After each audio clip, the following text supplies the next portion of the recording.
مزید یہ بھی کیا کہ سپورٹ دینے کے ساتھ ساتھ آٹومن امپائر سے خط بھی لکھا کہ ہم چاہتے ہیں آپ کی طرف سے مصر پہ جو حکومت کرے وہ محمد علی حکومت کریں. تو محمد علی کو وہاں سے جو ہے ایز اے گورنر اپوائنٹ کر دیا گیا. تو اس کا فائدہ یہ ہوا کہ اب محمد علی ایک حکمراں کے طور سے اور عوام کی بنیاد پہ وہ ابھر کر سامنے آئے.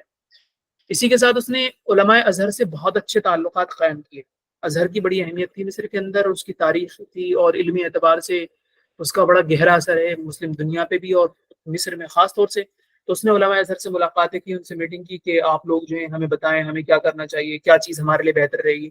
تو علماء سے اس نے رابطے کیے, ان کو بڑی عزت کے ساتھ اس نے خیر مقدم کیا ان کا.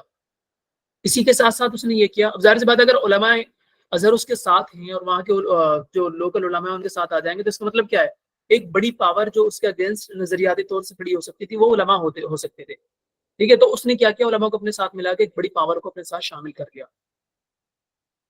پھر اس کے بعد ہوا اس نے ملک میں امن و سلامتی یعنی جو سیکیورٹی ہے, لا اینڈ آرڈر وغیرہ, اس کو اچھے سے مینٹین کیا. کیونکہ اگر کوئی بھی حکمراں چوری, ڈکیتی, لوٹ مار, کرپشن ان چیزوں پر کنٹرول کر لیتا ہے تو عوام اس کو ایک اچھے حکمراں کے طور سے دیکھتی ہے.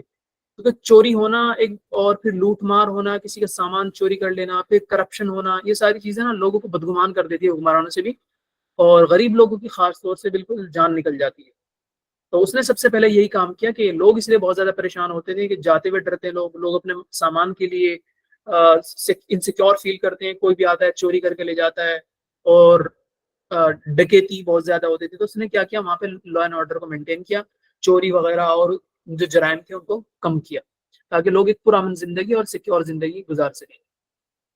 اور پھر اسی کا فائدہ یہ ہوا کہ جب مصری عوام کے دل میں اس کی جگہ بن گئی کہ ہاں یار یہ ہمارے لیے تو کام بھی کر رہا ہے دیکھو ہر طرح کے, اور پھر علماء سے بھی اچھے تعلقات ہوئے تو علماء کو لگا کہ ہاں یہ جو ہے یہ ایک صحیح راہ پہ چلے گا اور ہم لوگوں سے مشورہ کر رہا ہے تو ہم اس کو اچھے مشورے دیں گے.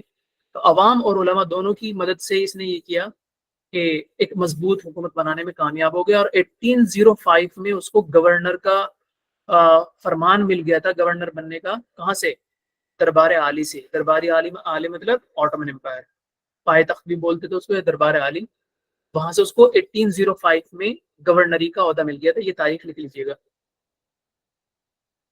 اسی کے ساتھ اس نے ایک بڑا جو حادثہ کہو یا کانڈ کیا اس نے, وہ یہ تھا کہ اسے یہ پتا تھا کہ پوٹینشیل تھریٹ میرے لیے اگر کوئی ہو سکتا ہے آگے چل کے, وہ ہو سکتے ہیں وہی مملوک حکمران جن کے ہاتھوں سے حکومت گئی ہے. اب ظاہر سی بات ہے وہ تو زندہ تھے, وہ لوگ نیپولن کے حملے کی وجہ سے چپ چاپ بیٹھے ہوئے تھے, لیکن اس کا مطلب یہ تھوڑی کوئی بھی نئی پاور ابھر کے سامنے آئے گی تو اس کو آسانی سے جینے دیں گے. وہ اس سے پتا تھا کہ ہر اعتبار سے لوگ رکاوٹ ڈالیں گے, ایڈمنسٹریشن میں رکاوٹ ڈالیں گے, اور ایڈمنسٹریشن میں ان کے ہمدرد لوگ پہلے سے موجود ہوتے ہیں بہت سارے لوگ.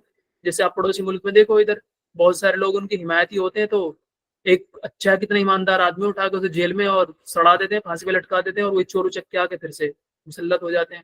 تو ویسے ہی ہوتا ہے. تو اس نے یہ کیا کہ نہ رہے گا بانس نہ بجے گا بانسری.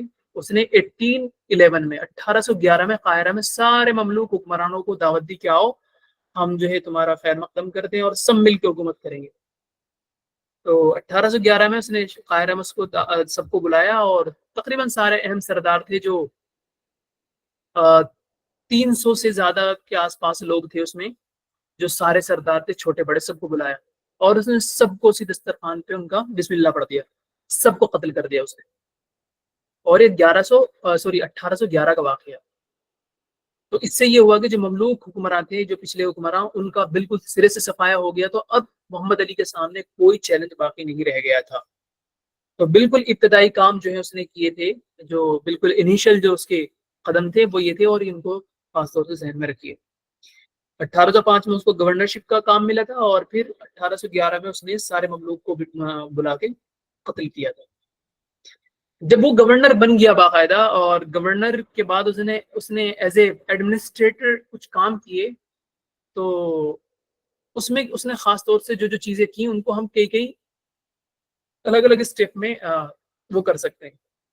تو جنرلی سب سے پہلے کچھ چیزیں ہیں, جیسے اس نے کیا کیا تھا, گورنر بننے کے فوراً بعد اس نے فوج میں مصری جو لوگ تھے, عوام لوگ تھی, عوام, اس نے کیا کیا, ان کو فوج میں داخل کیا, نئے لوگوں کو نوکریاں دی.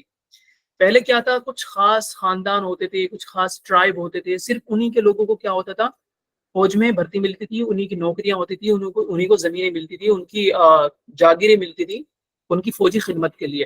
محمد علی نے یہ کیا کہ ان کو سب کو نظر انداز کر کے اس نے نئے سرے سے عوام میں سے لوگوں کو، مصری لوگوں میں سے کیا کیا، فوجی بھرتی کرنا شروع کیے۔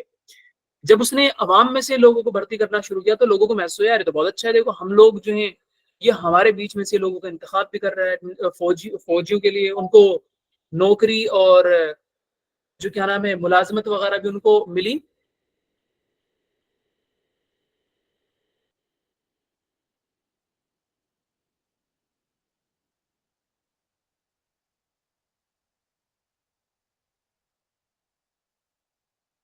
تو اس نوکری اور ملازمت کے ملنے کی وجہ سے لوگوں میں خوشحالی آئی اور ان میں ایک اعتماد بھی پیدا ہوا۔ اور اس نے یہ کیا کہ جو پچھلے مملوکس تھے یا پھر آٹومنس کی طرف سے جو لوگ جن کا سلیکشن ہوا تھا یا پھر البانی جو لوگ تھے وہاں پہ، ان کو اس نے سلیکٹ نہیں کیا فوج میں بلکہ مصری عوام کو، تو مصری لوگوں کی ہمدردی اس کو حاصل ہوئی۔ اور اسی طرح سے جو نوکر شاہی تھی، بیوروکریسی، مطلب پولیس ہو، کلرک ہوں، یا پھر الگ الگ عہدے پہ، الگ الگ کیا نام ہے سول سروسز پہ ڈفرینٹ ڈفرینٹ ڈپارٹمنٹس ہوتے ہیں، ان سب میں اس نے کیا کیا تو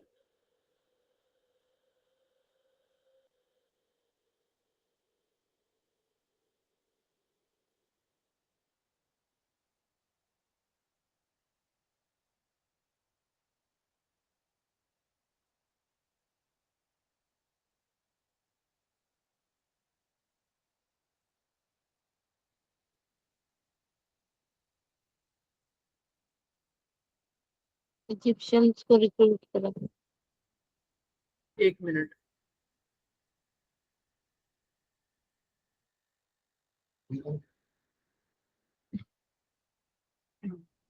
تو جو مصری عوام تھی، مصری حکمراں تھے اور مصری بیوروکریسی میں اس نے نوکر شاہی میں ان کو داخل کیا۔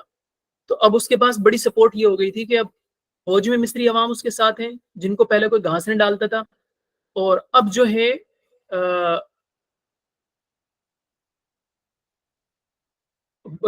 فوجوں میں ہونے کی وجہ سے اور ایڈمنسٹریشن میں ہونے کی وجہ سے دو بڑے سبب ان کے پاس ہو گئے تھے خوشحالی کے۔